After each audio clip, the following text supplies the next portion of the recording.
આપણે ચોમાસાના કારણે ઉનાળાના કારણે આપણે તરત જ શારીરિક કસોટી લેવાના નહોતા, એટલે એવા ઉમેદવારો કે જે એપ્રિલમાં પરીક્ષાઓ આપેલી હતી એ ઉમેદવારોને પણ તક મળે એટલા માટે આપણે ઓગસ્ટ સપ્ટેમ્બરમાં ફરી અરજી મંગાવેલી. તો જે અરજીની વિગતો છે તો એપ્રિલ મહિનાની અંદર પીએસઆઈની કુલ 4,47,000 જેટલી અરજી આવી હતી અને લોકરક્ષકની છે 9,70,000 જેટલી અરજી એપ્રિલ મહિનામાં આવેલી હતી. અત્યારે જ્યારે ઓગસ્ટ સપ્ટેમ્બરમાં આપણે જે અરજીઓ મંગાવી એમાં પીએસઆઈની 51,800 જેટલી અરજી અને કોન્સ્ટેબલની 1,35,000 જેટલી અરજી આવી છે.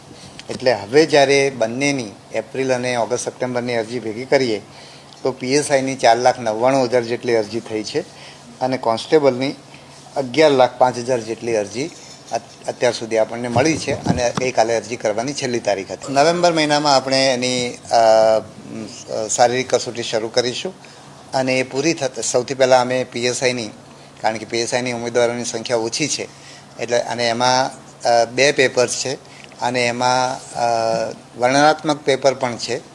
એટલે એમાં પેપર તપાસવાનું ને પરિણામ જાહેર કરવામાં વધારે સમય લાગે એમ હોય, એટલે અમે પીએસઆઈના ઉમેદવારોની શારીરિક કસોટી પૂરી થાય એટલે તરત જ, એટલે મોટાભાગે ડિસેમ્બરના અંત સુધીમાં અમને એવું છે કે પીએસઆઈની પરીક્ષા અમે ડિસેમ્બરના અંત અથવા જાન્યુઆરીની શરૂઆતમાં કરી શકીશું.